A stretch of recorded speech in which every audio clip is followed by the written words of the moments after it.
우리가 또 한 주 동안 열심히 살고 치열하게 살고 정말 성실하게 살았을 텐데요. 그것을 누가 알까요? 본 사람이 압니다. 그럼 누가 봐요? 그 본 사람을 증인이라고 하죠. 보고 듣고 또 경험하고 이 모든 일들을 한 사람들, 그래서 그것을 말할 수 있는 사람을 우리는 증인이라고 얘기해요. 그런 면에서요, 우리 모두는 증인입니다. 무엇에 대한 증인일까요? 오늘 함께 읽은 사도행전은 누가 썼을까요? 누가라고 하는 사람이 데오빌로라고 하는 사람에게 보내는 편지 글의 형식이에요. 누가가 두 개의 글을 쓰게 되는데 오늘 성경은요, 첫 번째 글과 그 다음 글을 이야기합니다. 첫 번째 글은 누가복음입니다. 그리고 두 번째 글은 사도행전이에요. 그러니까 누가복음은 복음서의 한 부분이고요. 여기에서 누가가 데오빌로에게 글을 써 보낸다라고 분명하게 밝히고 있는데 뭐라고 이야기를 하냐면요, 데오빌로를 각하라고 불러요. 높은 사람이란 얘기예요. 그리고 상식, 지식, 학식이 상당했을 것이다 라고 짐작이 됩니다. 근데 누구인지는 정확히 모르겠어요. 그러나 각하라는 호칭을 하는 걸로 보았을 때 지위가 제법 높은 사람이다 라고 이해할 수 있어요. 그리고 이는요, 성경의 기록에 보니까 예수님을 알고 있었고 더 알고 싶어 했던 사람입니다.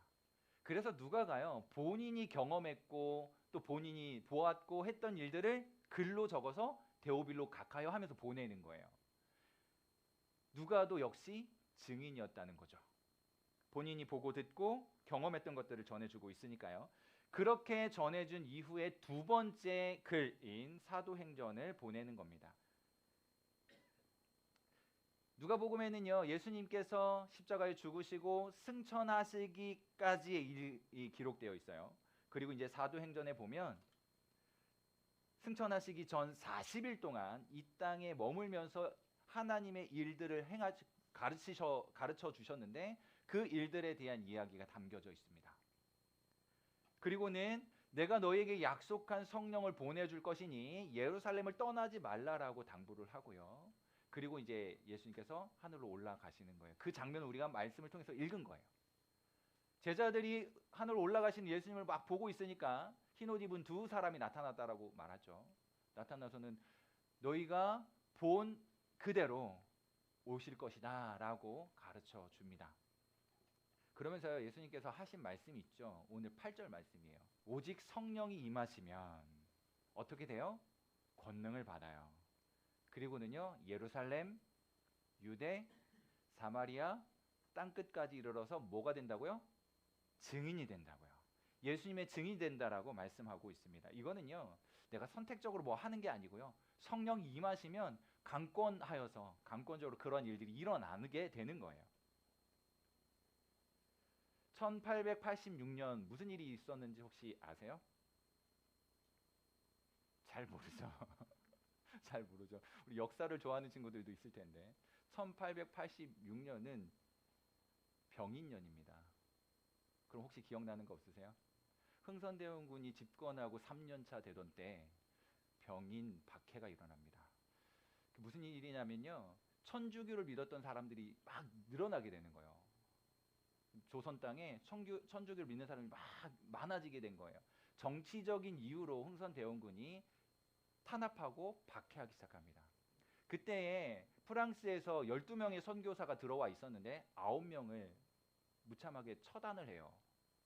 그것을 일컬어서 우리는 병인 박해라고 이야기해요.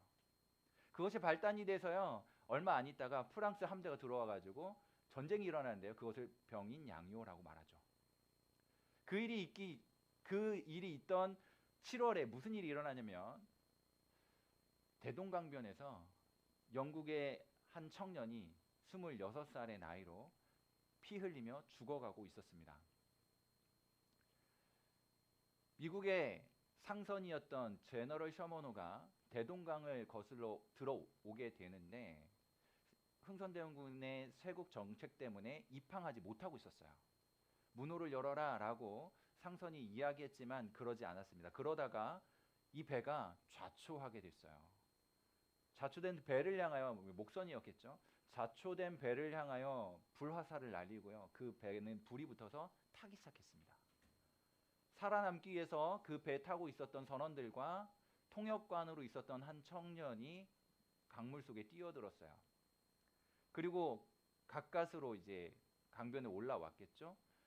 다른 이야기 들을 겨를도 없이 그들을 죽이기 시작합니다. 한 사람이 26살의 청년의 목을 베려고 하는 순간 가슴에 품고 있었던 책 한 권을 꺼내서 그에게 미소를 지으며 건네주었어요. 거절할 수 없이 그 책을 받아든 이 사람, 그리고 그 26살의 청년은 그 자리에서 죽음을 맞이하게 됩니다. 대동강변에 올라서자마자 죽음을 맞게 된 거예요. 그 사람의 이름이 토마스예요. 영국의 선교사 토마스. 이 사람은 조선 땅을 밟은 최초의 선교사로 기억이 됩니다. 이 사람이 가슴에 품었던 성경책을 준 이 사람이 이 책을 가지고 가서요, 벽에 벽지로 발랐어요. 종이가 귀하니까 벽지로 발라가지고 나중에 가만히 이렇게 누워서 봐도 성경이 뭘 해도 성경책이잖아요. 그러다가 이 말씀을 받아들이게 되고 한국 땅에서 복음의 불길이 일기 시작한 거예요. 그 일들이 바로 오늘 읽은 사도행전의 이 예수님의 당부와 명령과 무관하지 않습니다. 땅끝까지 이르러 내 증인이 되라라고 하는 이 말씀을 듣고요, 영국에서의 26살 청년이 조선 땅까지 오게 된 거예요. 원래 한국에 오려고 마음먹었던 게 아닙니다. 중국에 들어왔다가요, 한국에 선교사가 없다는 이야기를 듣고 본인이 자청해서 오게 된 상황이었거든요. 예수님께서 땅끝까지 이르러 증인되라고 말씀하셨기 때문에 그 사명을 가지고 왔던 사람이에요. 사도행전 1장 8절은요, 사도행전을 이해하는데, 구조적으로 이해하는데 굉장히 도움이 됩니다. 4개의 지역이 나오는데 먼저 예루살렘이에요. 예루살렘에서 교회가 시작이 됐거든요. 예수님께서 십자가에 죽으시고 거기에 성령이 임하시고 그리고 교회가 시작이 됐어요. 예루살렘을 넘어 온 유대 지역에 복음이 전해집니다. 물론 박해가 일어나죠. 그 박해 때문에 제자들이 뿔뿔이 흩어집니다. 그리고 이방인 취급당하던 사마리아까지 퍼져가게 돼요. 도망자 신세로 갔지만 그곳에서 복음을 전합니다. 뿐만 아니라 거기서 끝나는 것이 아니라요, 땅끝을 향하여 가는 거예요. 그 일에 주도적으로 역할했던 사람이 사도 바울입니다. 그렇게 해서 복음이 전해지고 구약의 사상으로는 이방인들은 구원받을 수 없거든요. 그런데 예수님께서 십자가에 죽으시고 이 명령을 주심으로 인하여 이방인이었던 사람들에게도 구원의 기회가 얻게 되어진 것이고, 오늘날을 사는 우리들에게도 이 복음이 전해졌고요, 구원 얻는 자리에서 은총을 누리게 된 거예요. 그러니까 예수님 당시 땅끝까지 이르러 내 증인이 되라고 하신 이 말씀이 오늘 우리에게 아주 중요한 의미가 있어요. 나를 살려내는 중요한 역할과 말씀이었다는 거예요. 그것이 아니었다면 우리는 그냥 이방인의 한 사람으로 인생이 끝났을지 모릅니다. 그러나 예수님께서 그 말씀을 주셨기 때문에 오늘 우리는 이 복음이 나에게 좋은 소식이 되었고 구원의 기쁜 소식이 되어서 그것을 받아들이게 되었고 천국 백성, 기독 청소년이 될 수 있었던 것입니다. 그래서 사도행전 1장 8절의 이 말씀, 땅끝까지 이르러 내 증인이 되라고 하신 이 말씀을 가슴에 새기고요, 우리 또한 우리가 살아가는 삶의 현장, 삶의 자리에서 그것이 마치 나에게 주어진 땅끝인 것처럼 그곳에서 복음의 증인의 삶을 살아가야 된다는 거예요. 우리의 소망은 이 세상에 있는 게 아닙니다. 다시 오실 것이라 약속하신 예수 그리스도, 그리고 예수 그리스도로 완성된 하나님 나라에 우리의 소망이 있어요. 그 소망을 따라서 이 땅에서 하나님 나라의 일을 하면서 사는 사람들이 바로 우리들이어야 하는 거죠. 하나님 나라의 증인으로 살아야 할 사명자가 된 것입니다. 그냥 사는 게 아니에요. 우리의 사명선언의 예배 때마다 우리는 사명선언을 하거든요. 세상에 보내진 예수 그리스도의 제자로서 하나님 나라의 일꾼으로 살겠습니다. 그게 우리의 사명이에요. 우리가 예수님을 마음에 모시고 세상 속에 들어가 살면서 예수 그리스도의 제자로 살아야 합니다. 예수 그리스도의 증인으로 살아야 합니다. 그 근본적인 삶의 이유와 목적을 가슴에 새기고요. 여러분들이 이 청소년 시기를 살아가실 수 있기를 축복합니다. 이렇게 살아갈 때 우리는 결코 혼자가 아니에요. 내가 내 힘으로 사는 것 같고 나 혼자인 것 같아서 외로울 때도 분명 있을지 모릅니다. 그래서 힘겨울 때가 있을 수도 있어요. 그러나 결코 그렇지 않아요. 누가 그래죠? 기분 탓이라고. 결코 혼자가 아니고요. 결코 외로운 존재가 아니고요. 우리는 그런 사람들입니다. 하나님은 하나님 나라의 일을 감당하며 살아가는 사람들, 주어진 삶의 자리에서 성실하게 최선을 다하여 살아가는 사람들, 그들과 함께 해주시겠다는 분명한 약속을 주셨거든요. 예수님의 제자로서 하나님의 일꾼으로 살아가는 사람들에게 오늘 말씀을 주신 것처럼 성령이 임하시면 제자도 되고 하나님 나라 일꾼도 되는 거예요. 그래서 성령이 임하시면 권능을 받는다라고 이야기하고 있어요. 내 힘이 아닌 성령의 권능을 받아서 하나님 나라의 일을 할 뿐만 아니라 내가 하나님과 함께하고 있다는 사실을 느끼면서 삶을 능력 있게 살아가도록 인도해 가신다는 거예요. 우리가 해야 할 일은요, 성령을 의지하고 의탁하는 일입니다. 하나님의 말씀이 가르쳐 주시는 대로 하나님의 뜻을 이루어 드리며 살아가는 거예요. 성령을 의지하고 사명자로 살아야 합니다. 그렇게 제자요 사명자에게 권능이 주어지는 거예요. 그래서 8절 너희가 권능을 받고, 사람의 힘이 아니에요. 하늘에서부터 부어지는 성령의 능력인 거예요. 사람이 줄 수 있는 힘이 아니고요, 하나님께로부터 오는 신적인 권세, 사람의 능력이 아닌 하나님의 능력, 그 능력을 힘입어서 이 땅을 힘있게 살아가도록 만들어 주시겠다는 거예요. 여러분 그렇게 사셨으면 좋겠습니다. 세상 얼마나 힘들어요. 여러분들의 힘으로 살려고 하면 잘 안 되잖아요. 그리고 내가 가만히 생각해 보면요, 뭐 억울한 생각, 부당한 생각, 뭐 불만족, 불평, 뭐 안 되는 일들, 이런 것들밖에 생각 안 나거든요. 그런데 성령이 우리에게 임하시면요, 권능을 받는다라고 했는데, 그때 우리에게 인생의 목적과 가치가 다시 한번 새롭게 보여지는 거예요. 그리고 그 안에서요, 능력을 발견하게 되는데요, 그 능력을 힘있게 되는데요, 이 땅에서 내가 어떤 대우를 받든지, 어떤 처우를 당하든지, 어떤 억울한 일을 당하든지, 이 땅에서의 판단과 이 땅에서의 대우가 전부가 아니구나라고 하는 것들을 깨닫게 되는 거예요. 그럼 거기서부터 용기가 생기기 시작합니다. 세상 사람들이 뭐라고 하든지 나의 존재는 하나님 안에서 가치가 드러나는구나. 이 땅에서의 100년이 아니라 죽음 이후의 영원한 세계까지 바라보고 살아야 되는구나를 생각하게 된다는 거죠. 그래서요, 여러분 청소년 시기에 실패의 경험도 있을 수 있잖아요. 뭐 잘 안 되는 경험도 있을 수 있고, 무언가의 장벽에, 그 장애물에 부딪히고 주저앉는 그런 경험도 있을 수 있어요. 그런데 그게 전부가 아니고 그게 끝이 아니라는 거예요. 사람들이 뭐라고 하든지 그게 완성이 아니라는 거예요. 거기에서부터 우리는 소망을 발견하고요, 용기를 얻게 되는 거예요. 다시 일어날 힘이 생기는 그런 경험들을 하게 되는 겁니다. 이것이 위로부터 내려오는 권능이고요, 하나님으로부터 부여받는 힘이에요. 이 힘으로 여러분 청소년 시기를 살아가실 수 있기를 바랍니다. 안 되는 거 너무 많죠. 하고 싶은 거 너무 많은데 못하는 게 더 많죠. 그러니까 안 되는 게 더 많고요. 그러다 보면요, 억울해요. 속이 상하고요, 좌절하고 싶고요, 절망하고 싶어요. 그러나 우리는 그런 존재가 아니라는 거죠. 이 권능을 받게 되면요, 결국에는 이기게 되는 거예요. 두려워서 움츠러들었던 어깨를 활짝 펴고 그렇게 강력한 힘을 의지해서 일어서게 되는 겁니다. 원수가 그 발 앞에 엎드려서 벌벌 떨게 만드는 그런 권능이 덧입혀지는 거예요. 비록 나는 연약하지만 성령의 권능이 주어지니까 능력 있게 행할 수 있게 되는 것입니다. 그것이 우리 예수 그리스도를 믿는 기독 청소년의 삶이라는 거예요. 그것이 우리에게 주어진 특권이라는 것입니다. 우리 모두 성령의 권능을 받고 하나님 나라의 복음을 위해 충성을 다하는 사명자가 되시기를 바랍니다. 우리는 그냥 태어나서 마지못해 사는 사람들이 아니에요. 만약에 우리가 그냥 어쩔 수 없이 태어났고 어쩔 수 없이 살아간다면 우리처럼 불쌍한 사람이 또 있을까 싶습니다.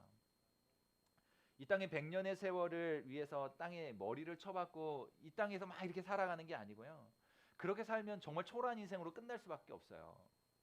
그러나 우리는 하늘에서의 영원한 삶을 위해 이 땅에 처박았던 머리를요, 저 하늘을 향해 바라보는 거예요. 그리고 주의 권능의 날개에 힘입어서 하늘 높이 올라가는 겁니다. 더 이상 이 땅에서 초라하고 추레하고 뭐 이렇게 찌질한 인생으로 살아가는 게 아니라 하나님 나라의 소망을 두고 그 권능을 힘입어서 힘차게 날아오르는 사람들, 그런 사람들이 기독 청소년이라는 거예요. 여러분들이 그런 인생 되실 수 있기를 축복합니다. 더 이상 이 땅에서 이렇게 찌질하게 살지 말자고요. 초라하게 살지 말자고요. 생각을 바꾸면요, 그 믿음을 가지고 받아들이면요, 새로운 삶으로 향한 그 길이 보여질 것이고 거기 안에서 용기를 얻게 될 것이고요, 힘있게 살아가실 수 있게 될 거예요. 그리고 그 결과는 내 힘이 아닌 하나님께서 결정해 주시는 겁니다. 결국엔 이기게 하실 거거든요. 결국엔 하나님께서 성공의 자리에서 있게 만드실 것입니다. 여러분, 그런 은혜를 누리셨으면 좋겠어요. 그런 사람들을 우리는 복음의 증인이라고 부릅니다. 성령의 사람이라고 말하기도 하고요, 기독 청소년이라고도 부르는 거예요. 때가 되고 기회가 된다면 생명을 바치라고 명령이 주어지는 때가 있을지 혹시 모르겠어요. 때가 되면요. 지금은 아닌 것 같아요. 주를 위해, 뭐 말씀을 위해, 복음을 위해 생명을 바쳐라 지금 하면 여러분 바치겠어요? 고민해 보셔야죠. 엄마한테 한번 물어보기도 하고, 그죠? 지금 당장은 아닐지 모르지만 언젠가 하나님께서 나를 위해 생명을 바쳐라라고 말씀을 하실지 모르겠어요. 그때는 여러분들 기도하시면서 결단하시면 됩니다. 생명을 바치라 하면 어찌하나 이런 고민할 필요 없이 그때가 되면 하나님께서 은혜도 주시고요, 성령의 충만함을 허락해 주셔서 결단하게 만드실 거예요. 그럼 그때 가서 고민하시면 됩니다. 지금은 오늘 나로 하여금 살게 만드신 이 땅, 여러분들이 살게 만드신 여러분들의 가정과 학교와 운동장과 그리고 여러분들의 삶의 터전, 그곳에서 내가 어떤 삶을 살아갈 것인가, 그것이 중요하다는 거예요. 그곳에서요, 오직 하나님만 바라보면 됩니다. 하나님 은혜 주시면 이 생명도 달라지며 십자가에 놓겠습니다. 이 찬양 잘 모르시죠? 이 찬양 아는 사람들은 좀 오래되신 분들이세요. 이 생명도 달라지면 십자가에 놓겠으니 가식뿐인 세상 속에 미랄로 썩게 하소서. 그때가 되면 하나님께서 은혜 많이 주실 거예요. 그리고 우리는 하나님 앞에 결단하게 될 것입니다. 그러나 지금 오늘을 살아가는 동안 내가 하나님 앞에 어떻게 충성하고 어떠한 증인의 삶을 살아갈 것인가, 이거에 집중하실 수 있기를 바라는 것입니다. 사랑하는 여러분, 우리는 우리를 위해 죽으셨다가 부활하신 예수 그리스도를 소망하는 사람들입니다. 주님 다시 오시면 모든 억울함과 불만족, 부조리들을 끝내실 거예요. 그리고 영원한 복, 행복을 누리게 하실 겁니다. 그 사실을 가슴에 품고 이 놀라운 소식을 증거하고 증언하는 그리스도의 증인의 삶을 살아주실 수 있기를 당부합니다. 성령의 임하심을 경험하고 권능을 받고 나면 우리는 증인이 될 텐데, 그때 우리는요, 집으로 가는 거예요. 학교로 가는 겁니다. 학원으로 가고요, 또 운동장으로도 가고요, 또 여러분들이 살아가는 삶의 현장으로 가는 거예요. 그곳에서 하나님 나라를 증거하고 예수 그리스도의 복음을 드러내고 그렇게 권능 있는 삶을 살아가면 되는 겁니다. 여러분들이 그런 삶 살아주셨으면 좋겠어요. 우리 앞으로 3월 달에는 우리 전도 대상자도 좀 작정해보고 함께 구원의 반열에 올라서서 하나님을 찬양해야 할 사람들에게, 친구들에게 복음도 전해보고 친구 초청도 좀 해보고 그런 시간도 좀 가졌으면 좋겠습니다. 여러분, 그 일에 함께하면서 하나님 기뻐하시는 증인의 삶을 살아주실 수 있기를 다시 한번 주님의 이름으로 축복합니다.